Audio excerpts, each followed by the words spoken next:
Want an easy way to see if you could save money on car insurance? Geico gives you 3. Call 1-800-947-AUTO. Go online to geico.com or stop by the Geico office nearest you. 3 ways you could save 15% or more. This is the Stephen A. Smith Show podcast. I'm Stephen A. Good afternoon, everybody. Welcome to the latest edition of the Stephen A. Smith Show, coming at you as I love to do every weekday over the airways of ESPN Radio. That's 98.7 FM New York City. That's 710 ESPN in L.A. And, of course, nationwide over the airways of ESPN Radio. Sirius XM style, Channel 80. Number to call up, as always, is 866-729-ESPN. That's 866-729-3776. Got a jammed-packed show coming your way today. Aaron Rodgers' nice little feature was written about him. We'll be talking about some of the things that he had to say. Apparently, he's come to the defense of Colin Kaepernick, believe it or not. And should other superstars step up and do the same? We'll talk about that. We'll talk about Ezekiel Elliott. We're monitoring his appeals hearing. According to our very own Adam Schefter, there's a good chance, there's at least a chance that suspension may be reduced from 6 games. I want to know whether or not some of you think he deserves a reduction from a 6-game suspension or not. If so, why? If not, why? Interested in getting your take on that. Of course, I'll get into the trade that was, then wasn't, but now is officially. That is Kyrie Irving going to the Boston Celtics in exchange for Isaiah Thomas, Jay Crowder, European player Zizic.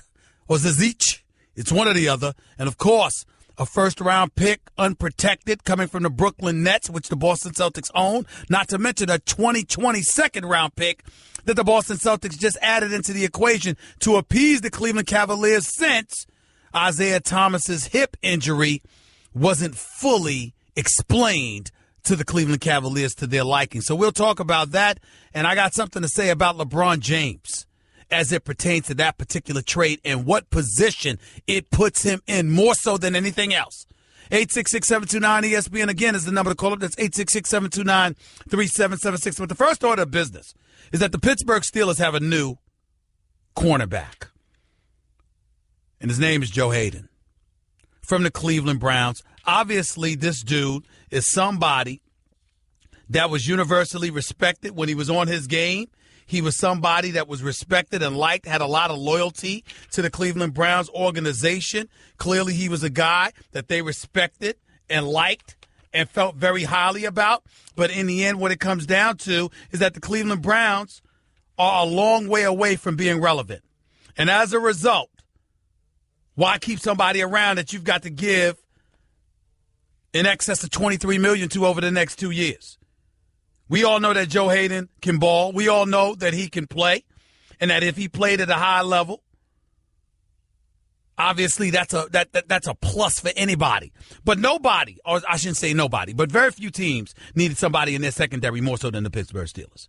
I mean, when you look at Cockrell and the problems that he had last year, everybody likes Artie Burns. And we understand that he's got potential. Sean Davis, Mike Mitchell, we don't know what these boys are going to do. But you needed something close to a shutdown corner. And if you couldn't be a shutdown corner and it couldn't be something close, just be respectable, for crying out loud. The Steelers have desperately needed that for quite some time, something I've repeatedly said to Coach Mike Tomlin over the years. And I'm going to be the first to admit it. I admitted it on First Take this morning on ESPN, and I'll admit it to my listeners here over radio. As a diehard Pittsburgh Steelers fan, even though I'm a native New Yorker, and I'm a transplant to L.A., back and forth all the time because I love both cities, I am a diehard Pittsburgh Steelers fan. I love my Steelers. And I have never recovered, I repeat, never recovered from Ike Taylor giving up that touchdown to Demaryius Thomas off a pass from Tim Tebow. I just haven't recovered from it. I still haven't recovered from it, okay? I'll be the first to admit it. I'm not the same man. I haven't been the same man in football when it comes to that because I've never recovered. And I look at the Pittsburgh Steelers, and I'm looking at their offense. You got Big Ben Roethlisberger. I expect Le'Veon Bell to be there for week 1. That offensive line is no joke. Antonio Brown is one of the top 3 receivers in the game. And so to me, in terms of the Steelers and their high-octane offense, it's going to be your fine no matter what because they got Antonio Brown with Sammy Coates. You got a tight end. You got Le'Veon Bell. You got an offensive line. You got Big Ben Roethlisberger. But, my Lord, if Martavis Bryant can stay off the then guess what? Sky's the limit. Sky is the limit. But if he can't, I don't know what I'm going to say. Don't know what I'm going to do. Pittsburgh Steelers will make it back to the AFC Championship game in all probability, because I don't see Oakland, Kansas City, or anybody else in the AFC outside of New England beating them. What it will come down to me is that they'll lose to New England. They'll get obliterated in the AFC Championship game all over again. And by the way, to be back in Foxborough again, because I don't anticipate that the Steelers will have a better record during the regular season than New England. But I say all of that to say, I love the fact that Joe Hayden is there. Here's what I don't love. I don't love the fact that Aaron Donald still hasn't been taken care of by the Los Angeles Rams. I mean, the inept franchise that this franchise has been, staining cities along the way, first St. Louis and now L.A. The audacity, the unmitigated gall for them to play hardball and not take care of this guy. I mean, you got to be kidding me. I don't know how many times I got to go on this damn tirade. Take care of Aaron Donald if you are the Los Angeles Rams. The nerve of you to do otherwise. Who the hell do you think you are? You took care of Tavon Austin. You overpaid him, even though I like him. But you can't take care of a dude who is universally recognized as a top 10 player in the NFL, who wants to be there, who is completely justified in not stepping on the field and jeopardizing his own health before he gets a hefty contract, and you can't find a way to take care of him? Shame on you. Absolute positive shame. I mean, just the nerve. I'd expect something like this if Jeff Fisher was still there. But due to the fact that you came to your senses and got rid of him, one would believe that you were pointing sensibly in the right direction. And now we've learned otherwise. It's just a damn embarrassment. Plain and simple. 866-729-3776. That's 866-729-ESPN. By the way, staying in Los Angeles, the NBA announced today that it has fined the Los Angeles Lakers $500,000 for violating the league's anti-tampering rule. This news just came in a minute ago, y'all. This action followed an independent investigation by the law firm Wachtell, Lipton, Rosen, and Katz. The conduct at issue involved communications by Lakers general manager Rob Pelinka with the agent representing Paul George that constituted a prohibited expression of interest in the player while he was under contract. The penalty reflected a previous warning issued by the NBA to the Lakers regarding tampering, following comments made by Lakers president of basketball operations, Earvin Magic Johnson, about Paul George during an April 20th national television appearance. If I remember, that was on Jimmy Kimmel. The investigation did not reveal evidence of an agreement or understanding that the Lakers would sign or acquire Mr. George. The NBA's anti-tampering rule prohibits teams from interfering with other teams' contractual relationships with NBA players, including by publicly expressing interest in a player who is currently under contract with another team or informing the agent of another team's player of interest by one's own team in the NBA. Ladies and gentlemen, I'm not going to overreact because it's a $500,000 fine. The Lakers can afford it. There was no confiscation of draft picks or anything like that. Fine. But I will say this. It's completely damn bogus still and all. This is Earvin Magic Johnson we're talking about here. He's talking about the talent of a player. He's supposed to get on national television with Jimmy Kimmel and act like a talent like Paul George doesn't interest him when you've got a team bereft of talent like the Los Angeles Lakers? I mean, sitting up there and be like, yeah, shake your head, how you doing? And the wink, wink, you know. Really? Because that's basically what you find them about. That's basically what you find them for. Agents communicate with general managers all the time. So essentially what you're doing, league, what you're doing with this independent law firm is that you're finding the Lakers because Paul George told the Indiana Pacers, look, I'm leaving.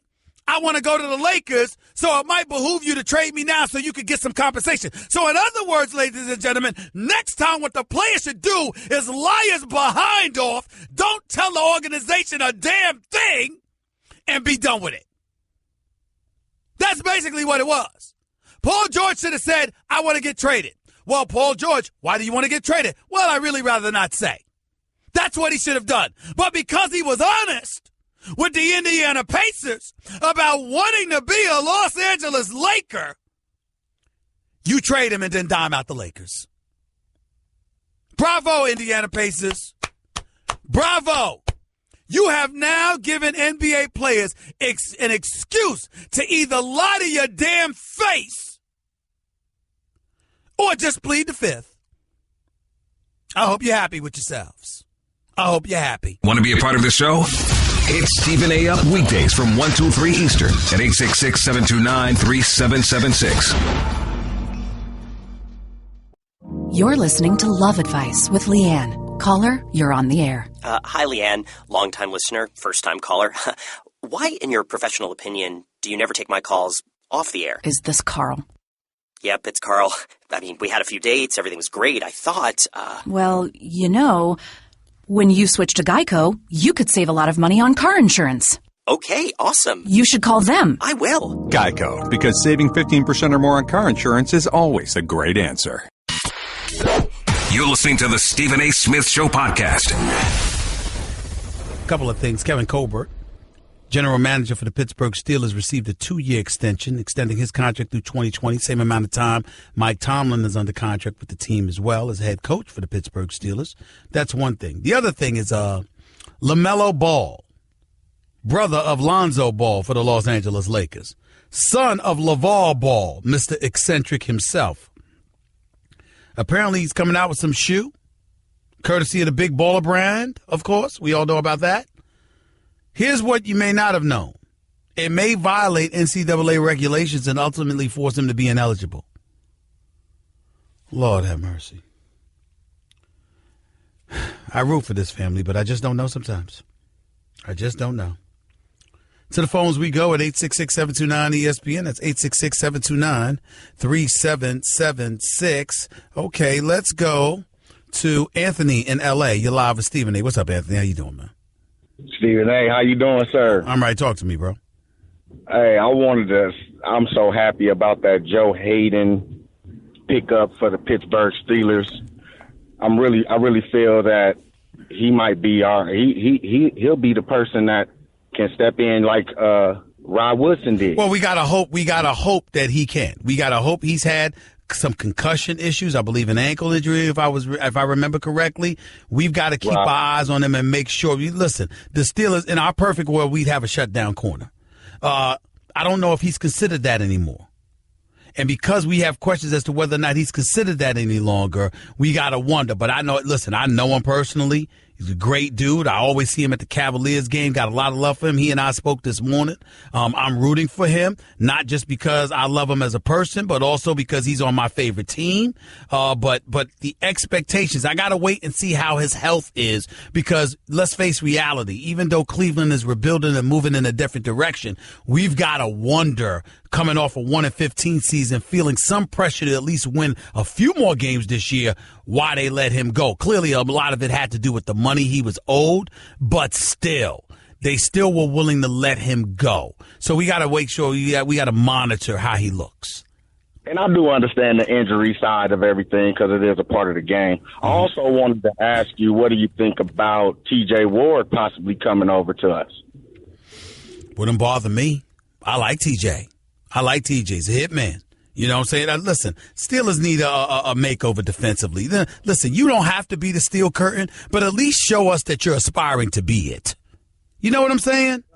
I'm not interested in you just scoring points and you being the new millennials version of the 80s San Diego Chargers with Dan Fouts and Kellen Winslow and Charlie Joyner and Chuck Muncie and those boys when they will put up points in bunches but couldn't stop me or you. I want a defense in Pittsburgh. I want a defense and I'm not talking about bending all the time but not necessarily breaking most of the time. I want a defense that's intimidating. I want a defense that's smash mouth that gets up in you. That's what I want to see with the Steelers, man.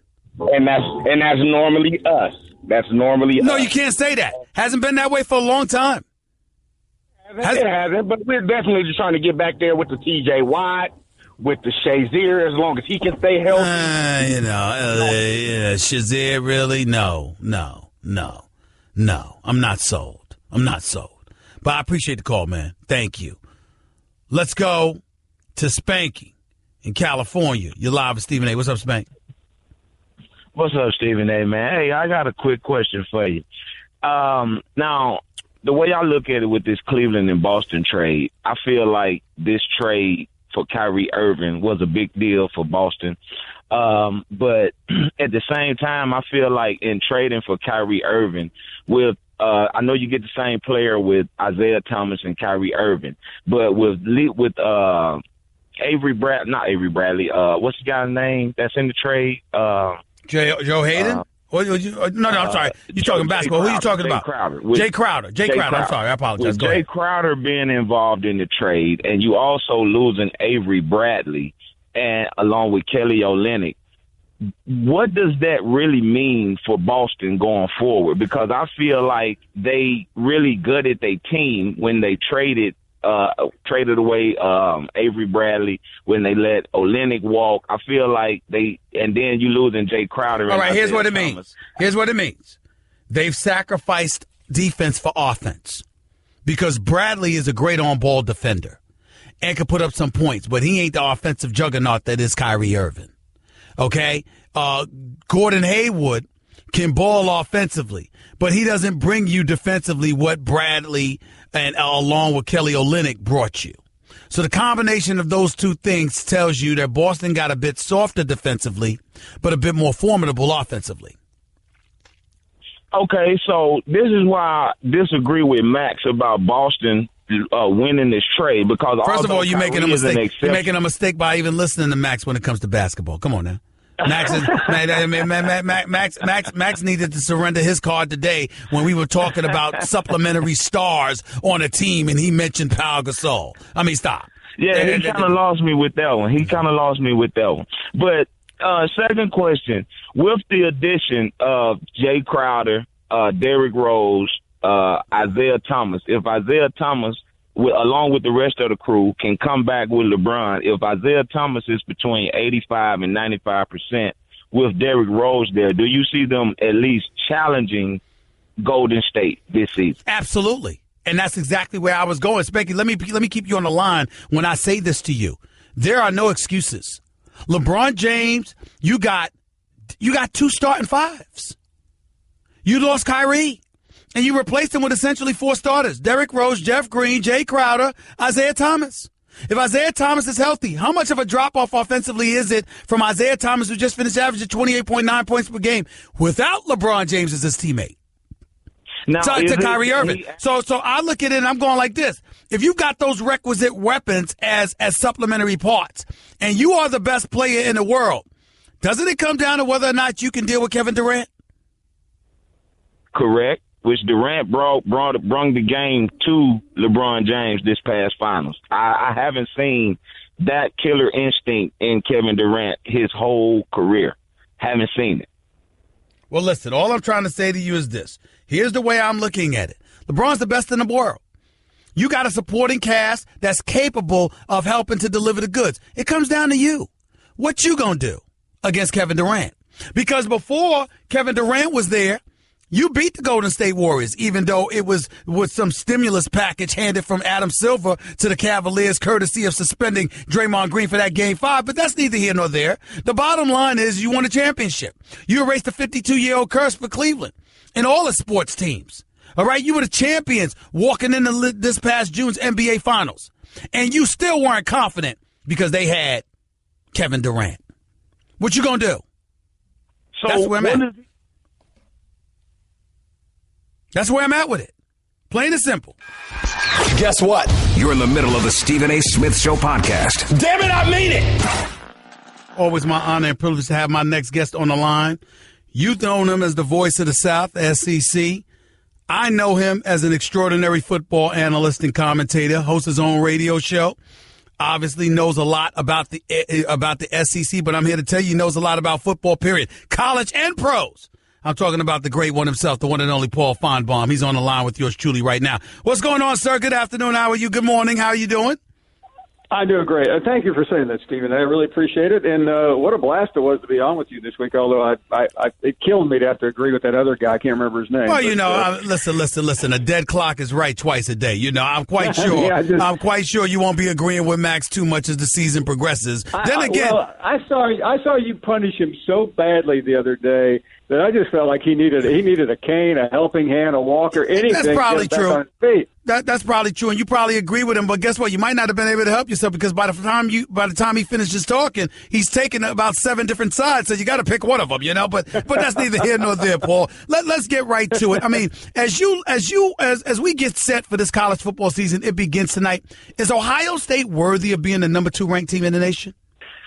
I think they are. Now, listen, Stephen, unlike pro football where you actually have a sample to work with, not that watching preseason games are worthwhile, but, I mean, you're taking a flyer, and I like the hire of Kevin Wilson. To me, Ohio State's offense has been in outer space since Tom Herman left in 2014. So maybe he can resurrect J.T. Barrett's career. I mean, the guy's been a Heisman Trophy candidate every year, and he barely finished last season. But I think it's really the defense. And besides, they play Oklahoma next week at home. That's not that big of a deal. They do go to Michigan. They have Penn State at home. Schedules really matter in college football, and I think because of that. Frankly, I think I like their shot at getting to the playoffs, maybe a fraction even ahead of Alabama. You brought that up. Are you, and I'm talking about the NFL level right now, are you an advocate or an adversary of preseason football?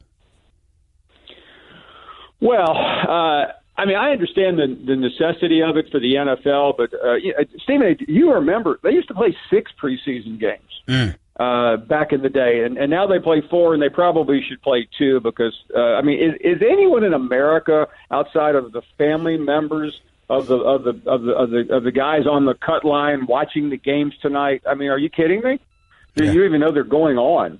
So I don't like them, and frankly, I think college football ought to have something, maybe scrimmages controlled or whatever. But it's ridiculous to have the biggest game of the year in college football Saturday night.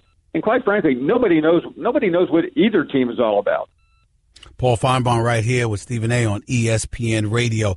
Biggest game of the weekend is going to be Alabama, Florida State. How legit of a contest is that? And I guess by asking that question, how legit is Florida, even with all these damn suspensions handed down by its coach? Oh, no, I'm sorry. That's Florida State. I apologize. That's Florida, not Florida State. Florida State is playing Alabama. But I want to know what you thought about Florida State first against Alabama and how legit Florida State is this year.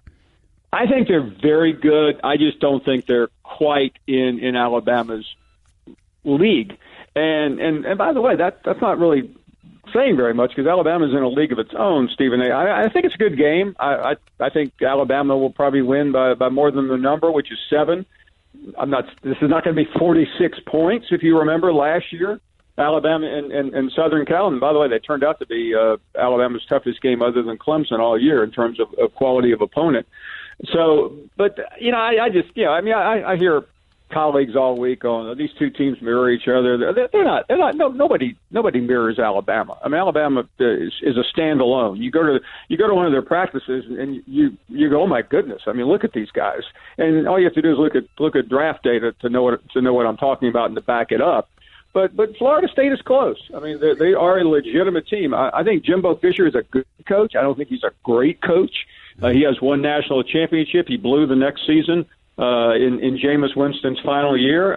But this will be a respectable game. But Florida State is not winning this game. Why are you so confident with Alabama, considering the fact that Jalen Hurts is such a question mark at the quarterback position? I know that he had a strong year until the last couple of weeks of the season or what have you, but I'm not sold on this guy, Paul. I'm just not. I'm sold on his athletic ability, his playmaking ability, no doubt about it, but I'm not sold on him as a passer. And now Lane Kiffin is gone as your offensive coordinator. Why should we be high on Alabama, particularly on the offensive side of the ball? That's fair. No, listen, I think this is a downgrade going to Brian Daboll from Lane Kiffin. Daboll failed 3 times in the NFL as a coordinator. he was a tight ends coach for Bill Belichick. I won't say any more. Right. You have a sophisticated audience. But I think what Alabama's going to do, they need some sort of balance on offense. They have Bo Scarborough, who is deadly as a running back. They have a freshman. Nobody has even heard his name. His name is Najee Harris, who was the best running back in the country last year coming out of college. And I hear he's ready to play, although there's no place for him to start. So and they also have Calvin Ridley, who's one of the better wide receivers. So I just think they have to simplify it. You don't need Jalen Hurts running every time like they did last year, but a little bit down the field is all they need, Stephen. They don't need a lot from that end of the field. What did you think about Florida's Coach McElwain suspending some of these players? Well, first of all, I love it when people call them, so you got to give them a lot of credit. You don't have to give them any credit at all. It's a mandatory thing. If you're involved in a credit card fraud on your campus, you're not playing in a game while you're still investigating it. Because if you do play one of these guys, you may have to forfeit the game later. So I mean, it's a mess. They're now up to 10 players suspended. I don't think they need a 747 to take the team to Dallas tomorrow. Do you? With 10 guys off the team, they could get a prop jet and probably still make it. But I still don't know if Michigan is that great. Florida has lost 10 players, but Michigan has to replace 10 starters on defense, and that's why I still give Florida a chance to win this game, a pretty good chance, actually. How do you feel about the job McElwain has done since, obviously, Urban Meyer used to be there and had tremendous success. They haven't been on the map to the degree that he had them on the map. How do you feel about the job McElwain has done at Florida? I think he's done a credible job. I'll give you the stat you hear all the time. He's been to 2 SEC title games, but he's gotten blown out in both. He's lost to Florida State. He also lost to Michigan badly. So, I mean, this is a big game for him, and it's a big year for him because Florida fans are the first cousin of Alabama fans when it comes to expectations. I mean, they expect to get there every year. They're not like some of these fan bases that go 8-4 is a good season. They expect to be playing for an SEC championship and be in the college football playoff. And if he can't do that this year, then you're going to hear a lot of grumbling about him. By the way, another former Nick Saban assistant. Paul Feinbaum right here with Stephen A. on ESPN Radio. What do you think about Jim Harbaugh and these boys having their own podcast, and they're going to be communicating, Jim and John and the Harbaugh family and all of that other stuff? I mean, what have been your thoughts about that? This being associated with college football, knowing college football the way that you do. Well, first of all, I know I'll tick off our bosses here, but I've yet to figure out why everyone is fascinated with podcasts. I know you probably have to mention it 10 times an hour. Don't forget to listen to our podcast. Actually, I refuse to. Listen. I refuse to mention that. I actually do. But go ahead, Paul. I'm glad you do because I don't have the kind of juice you do, so I have to do it at the end of the show. I don't care. I'm not going to listen to it. If they want to do it, fine. But I think everyone in America has a podcast right now, and it'd be great to hear Jim Harbaugh with a personality, though. Maybe he'll show it on the podcast because he certainly hasn't shown it in 2 years of coaching at Michigan and the previous 5 or 6 years in San Francisco. But I guess what I'm specifically asking, Paul, is that do you think this gives him some kind of advantage, per se, over other college football programs? What are your thoughts about that? I don't know. Listen, everybody has to try to find an edge somewhere. It doesn't really bother me very much that he's doing it. I think it's more interesting when you think about what he's done the last 2 years. He took a team to Florida, to the IMG Academy to have spring practice, which was legal, by the way. And this year he took a team to Rome. And by the way, next year he's going to Normandy. And they can afford it, Stephen A. Michigan can afford to do it. Nobody else can, other than maybe Alabama, Penn State, and Ohio State. To me, that's a bigger issue. Paul Feinbaum, always appreciate you, buddy. Looking forward to watching some college football all weekend long. Before I let you go, who you got winning tonight? Ohio State, Indiana. I'm assuming that's Ohio State, right? Yeah, I don't think. Listen, with all due respect to trying to crank this game up and make it interesting, it's not. I think it's going to be a blowout, and Ohio State after halftime will start getting ready for Oklahoma next Saturday. What about Florida, Michigan? I may be crazy here, but I still like Florida. by a field goal. I just think Michigan's overrated. They shouldn't be in the top 10 or 11. They are only because of Jim Harbaugh. What about Alabama, Florida State? You're picking Alabama, right? Yeah, I think it's a 10-point game. I don't think it's a blowout, primarily because I don't think you're going to see a lot of scoring. I think the first team to 20 is probably going to win this game. And Nick Saban he respects the other side of the ball. Derwin James of Florida State, the safety, may be one of the best 2 or 3 players in the country. Nick Saban's not going to take any chances on that. What do you think USC is going to do this year? I like them. Again, I'll spare you the hype on Darnold. I think everyone knows how good he is. I'm still questioning the coaching out there. Helton, to me, last year was awful at the beginning of the year and nearly got fired. They got it together. I don't know why it took them so long to realize that Sam Darnold was his best quarterback. But I still think, in spite of Helton, they have a legitimate shot at getting to the playoffs. So keep your eye on a game next week, though. Stanford comes to town. That's an early season game. Stanford played last week in Australia, wherever they played, in a game that nobody watched, and that should give them maybe a little bit of an edge, having an extra, having played 2 weeks ago and getting a little more under their belt. Yeah, I might have to go to that game. I might have to check that out so I can see Darnold in person. Let me see what he's got. Appreciate the time as always, Paul. Thanks so much, buddy. Talk to you soon. It was my pleasure. Anytime, Stephen A. Give Stephen A. piece of your mind. He is sorry. Call him weekdays from 1 till 3 Eastern. I mean, just trash. At 866-729-3776. Guess what? You're in the middle of the Stephen A. Smith Show podcast. Damn it, I mean it. Kick that music. Oh. Oh. Oh. Oh. Stephen A. Smith Show. ESPN Radio right here with you. Let me tell you something. Jerry Jones and the Cowboys, look, they're the gift that keeps on giving. Jerry Jones. This is Jerry Jones. Just reading from some notes here about Jerry Jones. Appears to have no problem with NFL Commissioner Roger Goodell's decision to designate Harold Henderson as the arbitrator in the Ezekiel Elliott appeals hearing that's been taking place since Tuesday. Listen to this quote by Jerry Jones, who's basically implying that Henderson is neutral enough to fairly rule on Elliott's appeal. Quote, Harold is a really great friend of mine, Jones said. He was at my Hall of Fame party. And so you weren't at that party unless you were a good friend. I can promise you that. So then they asked him, is that a yes in terms of the neutral party? He says, I don't know.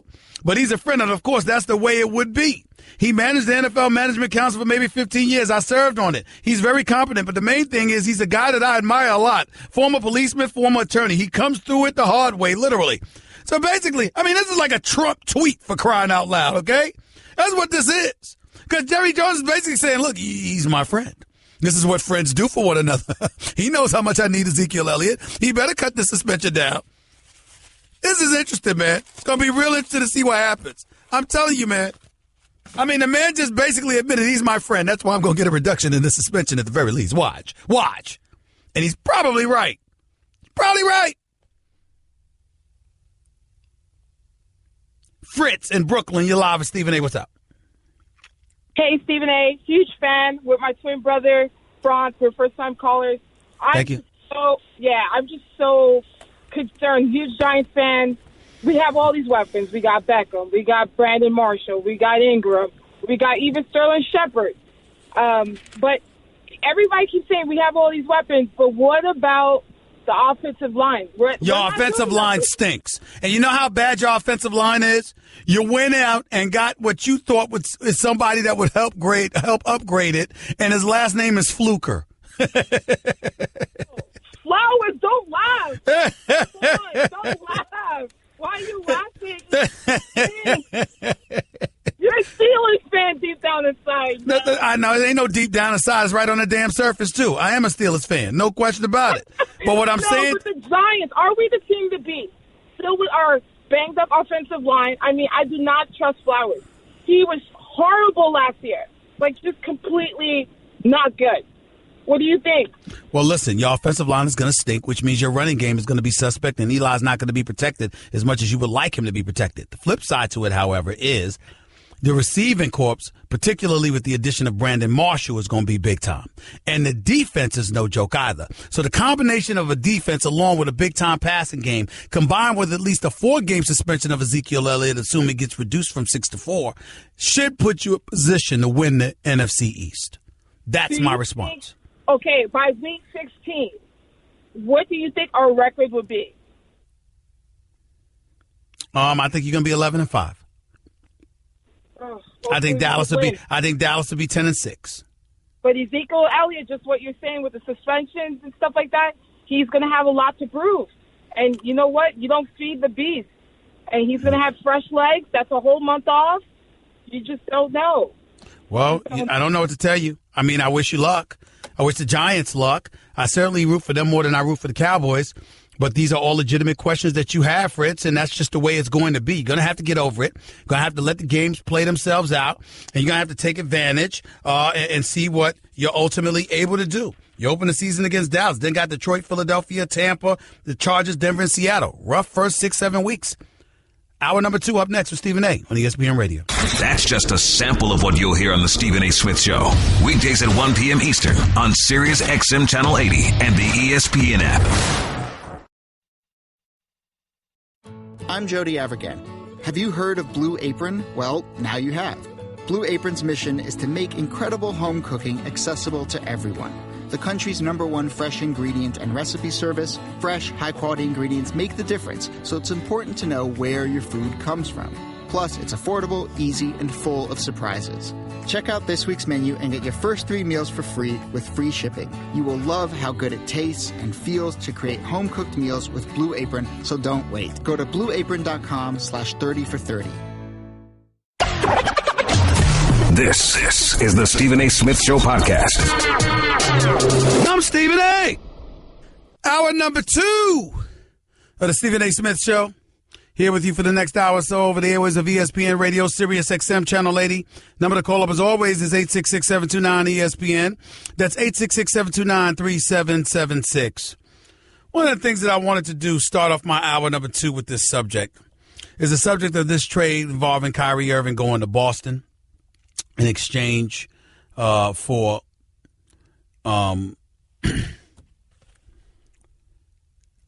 Isaiah Thomas, Jay Crowder, this European kid, first-round pick unprotected coming from the Brooklyn Nets, and, of course, now most recently a 2020 second-round pick. See, ladies and gentlemen, for me, one of the things that depressed me about last season, and it's the only thing that depressed me, you know, when I got on Kevin Durant about going to Golden State, it's not an insult to his skill set. It's a tribute to it. Kevin Durant is a guy that I consider to be a top 2 player in the world. I know a lot of people want to put Kawhi Leonard up in there, and there's nothing wrong with that because he accepts tough defensive assignments every single night. He's not like LeBron, who picks and chooses spots in a game to embrace those defensive assignments. He goes out there and does it from, tip-off time to the end. Kawhi Leonard is that dude. But I've never seen a scorer in NBA history like Kevin Durant. I mean, the Iceman George Gervin is pretty close. He's special. Michael Jordan, different kind of scorer, but nevertheless prolific in every sense of the word. The heart of a lion to go with it. But Kevin Durant at 6'10", 6'11", with that 7'6" wingspan, with a handle and the ability to shoot the ball the way he can shoot a ball, I got to tell you something. Kevin Durant's special. I mean, this dude is on another level. In his own way, he's a freak of nature, just as formidable as LeBron, if not more so on the offensive end of the floor. Because LeBron can't shoot long range the way this kid can. And I say all of that to say, when I look at that, and Kevin Durant stacked the deck by going to Golden State, I was depressed. Last season was bad. I mean, it was a good season, don't get me wrong, and Russell Westbrook made it very special. And him and James Harden battling for MVP status was special. All of that's true. But we all knew what the outcome was going to be. We knew that it was going to be Golden State's world and everybody else was just living in it. I don't feel that way about this year. I think that if Isaiah Thomas comes back and he's healthy, whether it's 2 weeks or a month into the season, because I got news for you. This is one thing that I will say about LeBron. He does not deserve our critiques of him from November through mid-April. That's regular season. Means nothing. You know that the playoffs are going to come and that LeBron James is going to be there. You know he's going to see to it that his team gets there. This dude has been to 8 straight NBA Finals. He has extended beyond the point of of critiques being valid about him during the regular season. Pay no attention to it. I don't give a damn if LeBron shows up and averages 15 points a game. He has transcended to the point where I don't think it's even fair to criticize him through the regular season. It means nothing. He's beyond that. He's so above that. But I'll tell you this much. With this trade and with these Cavaliers being legitimately 9 or 10 deep, with this roster that they have in place, even losing Kyrie Irving, there is no excuse for this team to walk into the finals like it's a foregone conclusion that it belongs to Golden State. You don't get away with that. You got the best player in the world, and you basically had 4 starters replace 1. Kyrie is gone, but you got Isaiah Thomas, you got Crowder, you got Derrick Rose, you got Jeff Green. You still got Kevin Love and Tristan Thompson. You still got Kyle Korver and J.R. Smith. I don't want to hear it. I don't want to hear it. No excuses. No excuses. Get it done. You either win or you losing. But we ain't going to walk into this season talking about how much the deck is stacked for Golden State and how they can't be beat. If there's one team who should be able to compete with them and make that a question mark, it should be Cleveland. And I'll tell you another reason why. Remember when Kawhi Leonard went down because, what was it, Zsa Pachulia stuck out his feet and essentially low-bridged and enabled Kawhi Leonard to come down and twist his ankle, and Greg Popovich went off? What did Greg Popovich say? We're supposed to be playing against the best team in the world. We're up by 23. And I'm like, we're up by 23, and it's pretty cool. In other words, we got a chance to beat these guys. Well, if Greg Popovich can think that he can beat these guys with Kawhi Leonard and Mr. Missing in Action come playoff time, LaMarcus Aldridge for the most part, with Pau Gasol and an aging Tony Parker and Patty Mills, why can't LeBron legitimately stand up, firmly believing we can beat these guys? Why can't he? I don't want to hear it. No excuses. I'm looking forward to Golden State and Cleveland going up against one another again. I guarantee you this, Russell Westbrook ain't conceding nothing to the Golden State Warriors. He got Paul George now, still kept Steven Adams and Enes Kanter in Oklahoma City. Russell Westbrook ain't conceding anything. I know Popovich ain't conceding anything. If Melo somehow lucks up and ends up landing in Houston, Chris Paul and James Harden with him ain't conceded anything to Golden State. Why should LeBron and Cleveland be allowed to? Unacceptable. Unacceptable. This is it. And this is what I've been waiting for. I'm back looking forward to the NBA season again. Not the Knicks or the Nets. I'm not looking forward to them because they're both going to stink. Even though the Nets might improve because they were so god-awful yesterday. Can't say the same about the Knicks. Catch the Stephen A. Smith Show live on 98.7 ESPN New York, ESPN LA 710, and Sirius XM Channel 80. You just can't make this stuff up. Weekdays from 1 to 3 Eastern. Daddy, where do babies come from? Honey? Mommy went to the store. Oh, well, you see, there's a mommy and a daddy, right? Right. And see, when they call Geico, they could save a bunch of money on car insurance. Oh, really? And that makes them happy? Yes, that makes them very happy. That's good. Yeah. Well, I'm glad we could have this talk, Sunshine. Geico, because saving 15% or more on car insurance is always a great answer. You're listening to the Stephen A. Smith Show podcast. Stephen A. Smith Show, 15 minutes. Past hour number 2 back here. ESPN Radio, Sirius XM Channel 80. To the phones we go. 866-729-ESPN. Let's go to Jamal in Charlotte. You're live with Stephen A. What's up, Jamal? Hey, man, I just had a question about the Falcons. I'm a huge Atlanta fan, man, and we starting off 0-3 in the preseason here. Do you think we're going to see a Super Bowl hangover? You're a huge what? Who fan? Falcons, Atlanta Falcons fan. Okay, go ahead.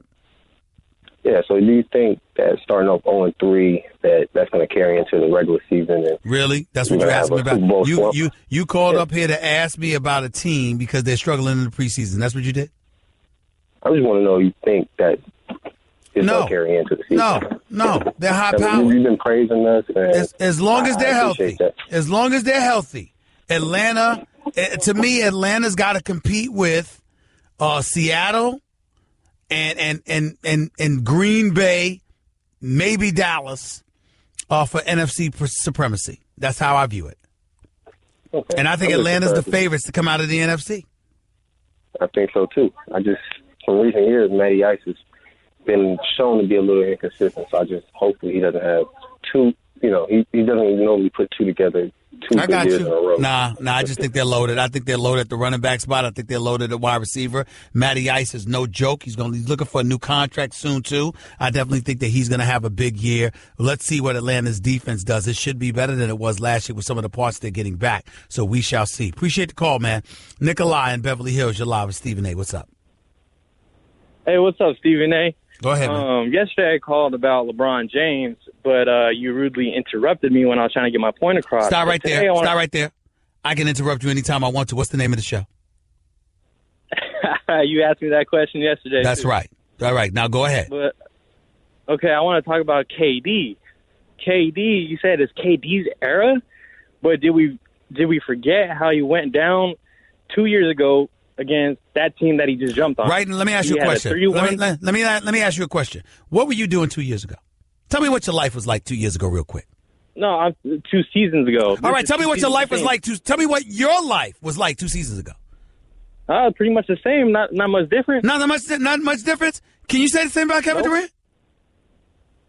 Was Kevin Durant a champion 2 years ago? No, because who beat him? Klay Thompson beat him. He choked against OKC. I agree. Now you want to crown it his era? I can say that because he is the reigning, defending champion who just finished averaging 35 a game in the NBA Finals. I'm not saying it's officially his era. I'm saying he's coming. You're going to have to deal with him. He's coming because he has amazing teammates like Steph Curry, Klay Thompson. Time out. Stop right there. Let me pause you. Kevin Durant didn't lose in the first round 2 years ago. He lost in the Western Conference Finals. So what I'm saying to you is when you pointed out, you act like he was missing the playoffs or going home early. The dude was in the Western Conference Finals. The dude is a career 26, 27 point per game scorer. The dude is a former league MVP. The dude has been to the finals twice. And now for the first time, he's learned how to win. Because he went to a team, he stacked the deck. I don't like it. I'm disgusted by it. I'm on the record. But it doesn't negate the fact that the brother is big time. You don't average 35 a game in the finals if you're not. Yeah, but look, he had opportunities to go one-on-one just because of who his teammates were. Oh, my God. And you're talking emotion. You're talking emotion. Here's the reality. Your position, you don't even realize what you're saying. What you're saying is that it's not right that he's getting the credit because he's on a team where he stacked the deck. You're not denying that he's the man and they're the team to beat. You hate the fact as to why that is because of what he joined. But that doesn't negate the fact that it is what it is. You're going to have to run into the Golden State Warriors. And if you run into the Golden State Warriors, you're going to have to deal with him. And dealing with him Playing with Steph Curry and Klay Thompson and Draymond Green, he's still the one who averaged 35 on better than 50% shooting and better than 40 from three-point range. What you going to do about that, Nikolai? You don't get to circumvent that. That's the reality.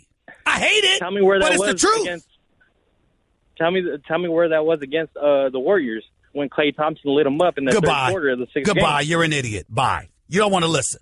You don't want to listen. I don't have time for idiots. He wants to talk about 2 years ago. I'm telling you what's happening now. He's the reigning defending champion, averaging 35, and he's talking about, tell me where he was 2 years ago. Where's he at now? Right now. He's the reigning defending champion. Period. Gavin in Houston, you're live with Stephen A. What's up? I hope you're doing all right out there, Gavin. Yes, sir. We're doing all right. Go ahead, buddy. Fortunately for me, I'm on the north side, so we didn't get too much of that flooding that they got down there. But first off, I just want to say thank you to J.J. Watt. Every time I check ESPN, I see that he's raising his goals. He started at $200K and he's past $10 million. Man, that's amazing. Yeah. He's done wonders for this city. But yes, he has. We need some positivity right now, Stephen A. I'm just curious, out of the Rockies and the Texans, you know, we both made some good additions this offseason. You know, Texans drafting Deshaun, Houston getting CP3 in the trade. I want to know which team out of the two do you think has the brighter future or is closer to a championship right now? Because we just need that positivity right now. We need something to look forward to. I'm going to tell you it's the Texans, but neither of you are going to win a championship. The only reason I'm going to tell you it's the Texans is because it's football. And when you talk about parity, nothing's closer than the National Football League. So in that regards, I'll give the Texans the edge because they've got a big-time defense. J.J. Watt is returning. Jadeveon Clowney looks better and looks to be coming into his own. And you finally got a quarterback in Deshaun Watson, who I think in years to come is going to be special. But the reason why I say the Texans, even though they're not going to win the championship, is because in basketball, I don't know if Houston's going to be able to get Carmelo Anthony. I certainly know you ain't going to be able to beat the Warriors. And as a result, your chances are slim to none in that regard. You don't think with an injury, even with CP and Harden, that we're close? What do you mean with an injury? Yeah, an injury to Golden State. I don't ever take that into consideration. That's an idiotic question. What if LeBron James got hurt? What if Gordon Hayward got hurt? What if Russell Westbrook got hurt? Of course, injuries change everything. I make predictions based on health.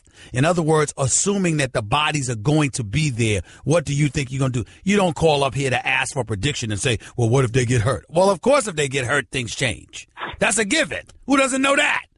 But you're supposed to ask about, all right, what if all the bodies are aligned? What if Chris Paul and James Harden are healthy? What if Steph Curry, Klay Thompson, and Kevin Durant and Draymond Green are healthy? Anybody? I would hope they're fully healthy because I'd like to beat them at full strength. Well, I'm just saying the point is there's nothing to predict if people get hurt because then you're asking for people to get hurt. That's like me saying, all right, I hope LeBron gets hurt and I hope Gordon Hayward gets hurt and I hope Hassan Whiteside and everybody else get hurt so the Knicks can finally win. What kind of damn prediction is that? That don't mean anything. Nah, I understand. Bye. Have a good day. Ned in Chicago, you're live with Stephen A. Stephen A. Go ahead, man. All right, I'm a big LeBron James fan. Actually, I'm a big diehard Cleveland fan all around. I want to wonder why LeBron is giving shout-outs. He gave shout-outs to Rose on Twitter, hooked it up, said 23-23 to Joe Hayden. Good luck in Pittsburgh.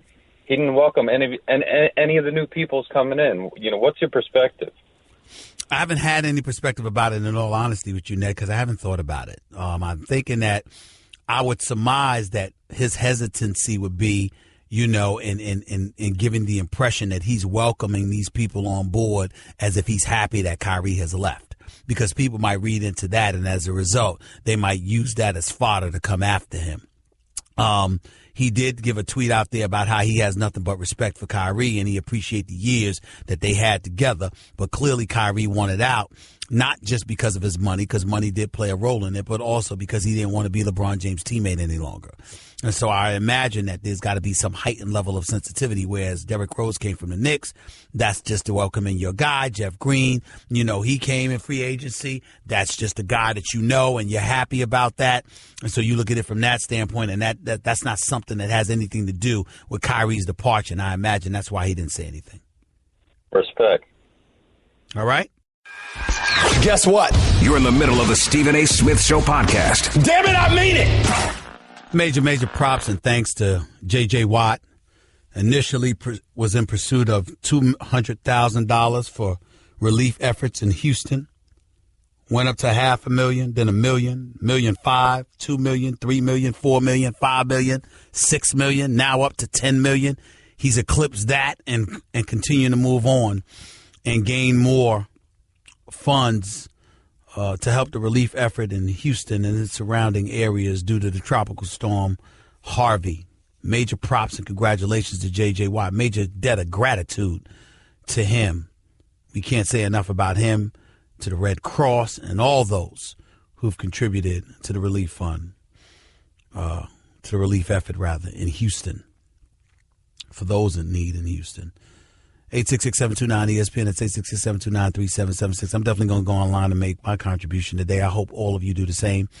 ESPN. Walt Disney's donated $1 million on behalf of ABC, ESPN, and others. And, of course, individually, people like myself and many, many others will make sure to make our donations. We hope that you do the same. Okay? Let's get back to the phones at 866-729-ESPN. By the way, kudos to Aaron Rodgers.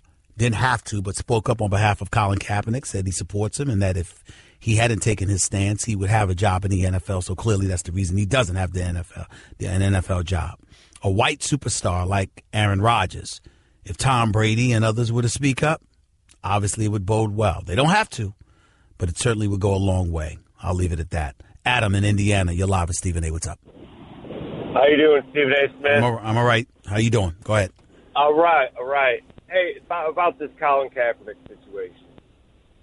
Am I correct in saying that he opted out of his contract in San Francisco? So essentially he walked away from a job that he already had possessed. Well, you could say that, but what he did was renegotiate and restructure his deal so he'd be able to walk away because the belief was that San Francisco was going to cut him anyway. And then once new GM John Lynch got the job, after Colin Kaepernick had walked away, John Lynch had confirmed that he was going to be cut anyway. So you're right about that. The problem is that prior to that, there was a renegotiation that took place where Colin Kaepernick essentially forfeited about $14.5 million of his money just so he would have the right to opt out of his deal. So not both, you're telling the truth, but so are they. They were going to let him go, but chances are he would have had an additional 12 to 14 million extra in his pocket had he not elected to restructure his deal so he'd be able to walk after last season.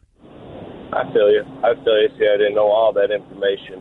And then he went to Seattle and talked to them behind closed doors, and they did nothing with him. Well, they were interested in him, but they didn't necessarily need him. But they thought that he would be better suited somewhere else because he wanted to be a starter. He had an opportunity to do some things in Miami and Baltimore. But remember, the pigs on the socks, the Fidel Castro shirt, that hurt him in Miami because of that Cuban populace, which makes up about 34% of their population. And then in Baltimore, he was talking to owner Steve Bisciotti, along with, and who had gotten Ray Lewis involved, and then his girlfriend, who a lot of people believe has instigated everything with Colin Kaepernick, including the actual protests, sent out some tweet comparing Bisciotti and Ray Lewis to the Leonardo DiCaprio and Samuel L. Jackson characters in the movie Django, where one was a slave owner and one was a kept slave. Right, yeah.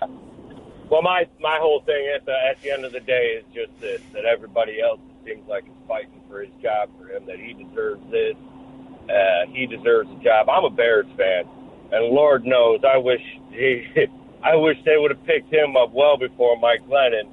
All respect all professional athletes, no matter what, but at the end of the day, man, it's like everybody else is doing his dirty work for him, trying to fight for him and protest for him and everything else, and nobody hears from him. It just doesn't seem like he has the will and the want fight for his own job. Well, he stated his position, so one would argue he doesn't have to say anything else. But where I will give you credit is this. He appears to want an NFL job, A. B, he modified his stance by saying he would no longer kneel for the national anthem. If he had never changed his position, then I would say he doesn't need to say a word. But since he has modified his position, I don't feel the need for everybody to come to his aid where he may not even share the same position that he once had before. So you might have a point there. Okay. All right. Thanks, Stephen A. Thank you. Take it easy. Alex in Brooklyn, you're live with Stephen A. What's up? Stephen A., what's up, man?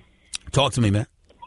Yeah, I just want to talk about Kyrie Irving and just the whole LeBron James situation. You brought up Kevin Durant. I mean, on these points, I mean, I just got to say I totally agree with you. I mean, when Kevin Durant went to Golden State, I mean, just because of the caliber of a player that he is, I just didn't want to see him do that move. And I agree with you that it was a completely weak move. But I guess what my question is to you is it more of the fact that Kyrie Irving wants to be a superstar and kind of run his own show, or is part of it also not being with LeBron James? And I guess what I'm getting at is if we take a look at the Golden State Warriors, I mean, look at Andre Iguodala, for example. The man had a sacrifice of, I mean, he came off the bench before KD was on the team anyways, but you know, you got to remember, he was never Kyrie.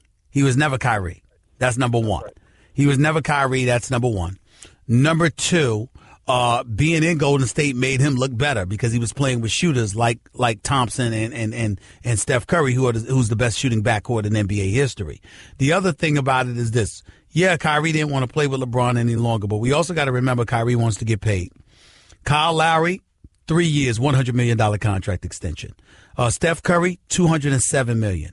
Chris Paul turns down $207 million. Russell Westbrook, $217 million extension on the table.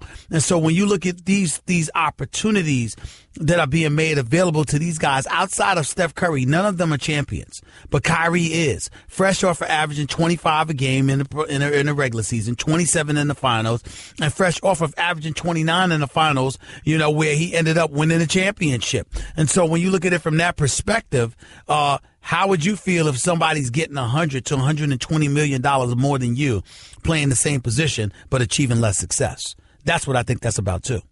That's totally right. And, yeah, I definitely agree. And then, Stephen A., just one more question as a diehard Knicks fan. And I guess the season that it looks like all these teams are getting better or acquiring pieces and the Knicks aren't getting anything. I know that you're kind of on the mindset that Carmelo's going to end up leaving the team eventually. But my question is, if he stays on the team, I mean, what do you do? He's not going to be tanking.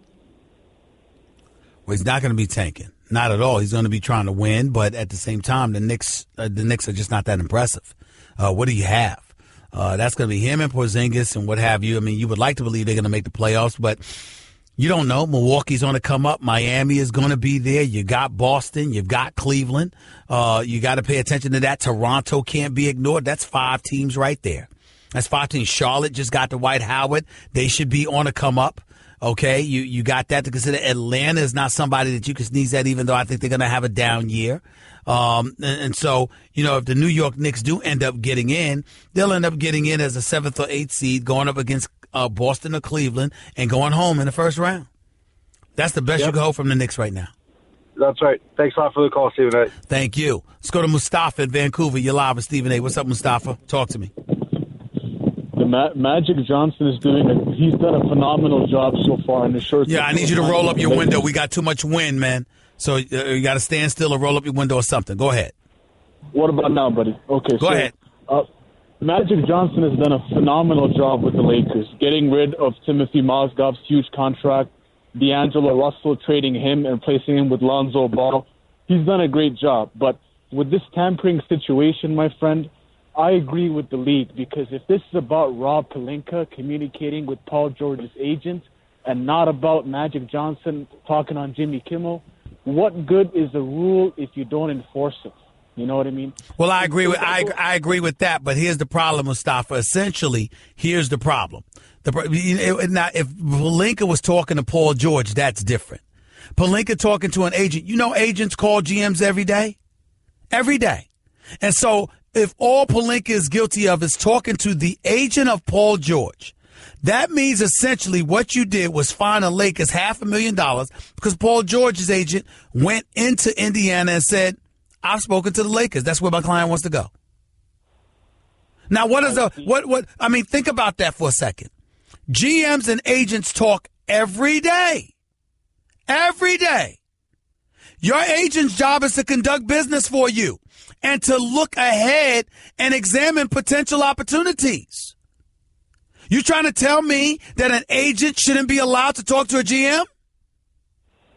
Well, if that's what the league is saying, I don't know the exact rules surrounding this tampering rules and policies. I'm not clear on that, so you got me. But if I believe you. If what you're saying is correct, which it is, then I agree 100%. But there must be other details that we don't know about, because it doesn't make sense if they're just finding him the Lakers based on that.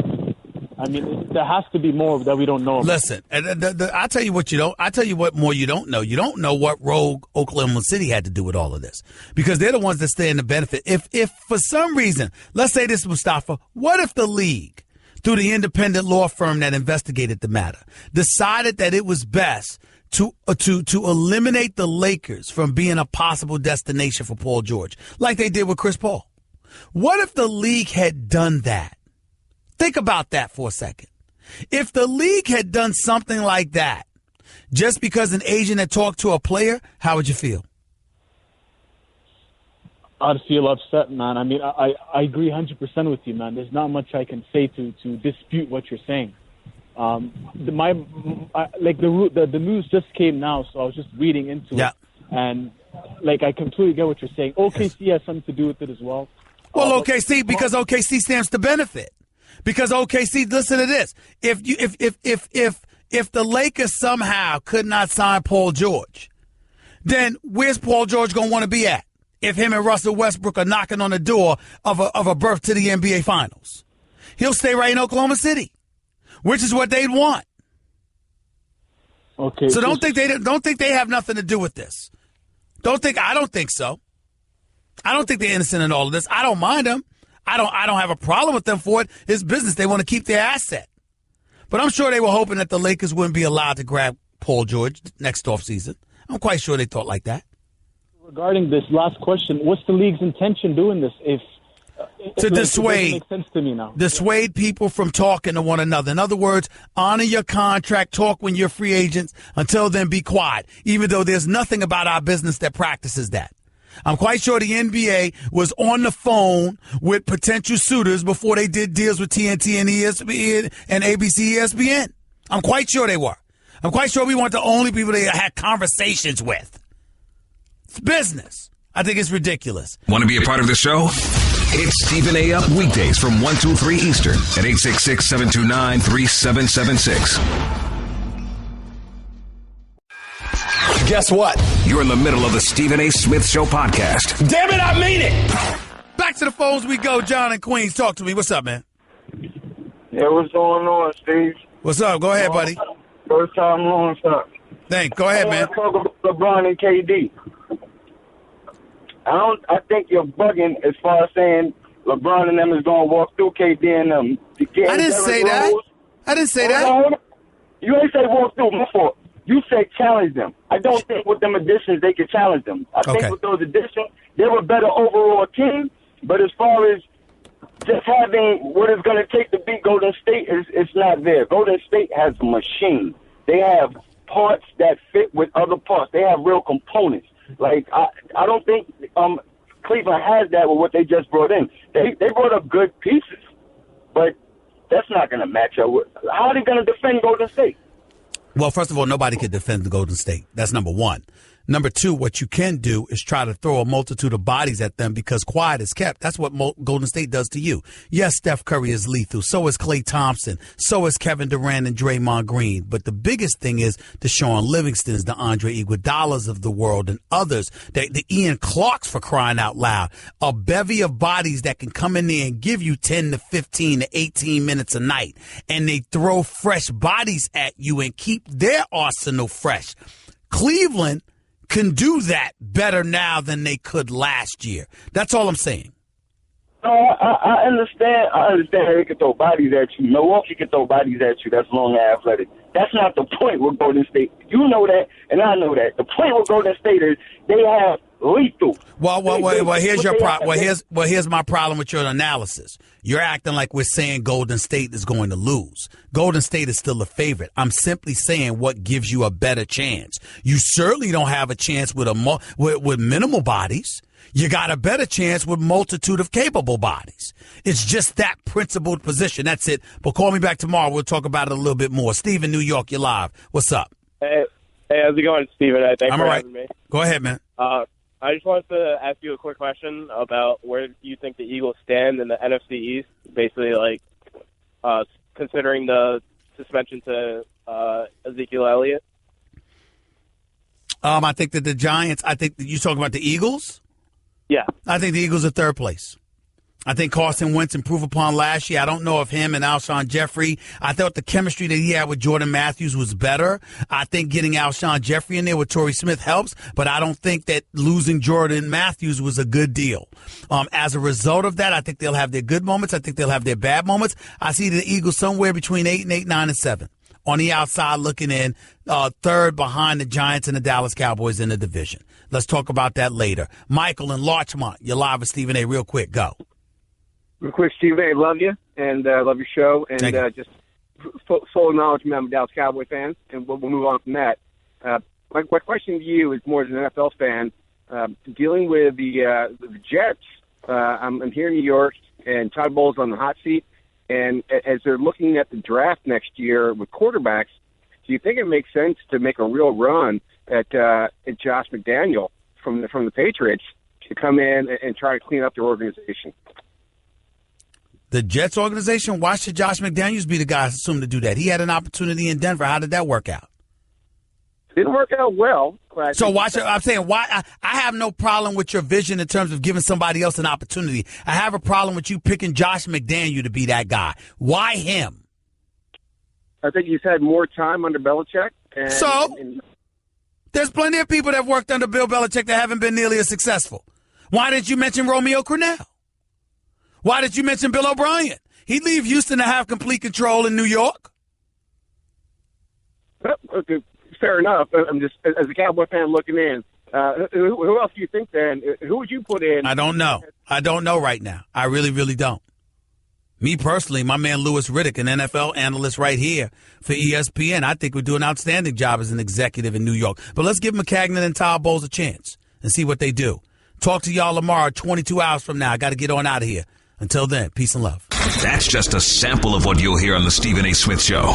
Weekdays at 1 p.m. Eastern on Sirius XM Channel 80 and the ESPN app.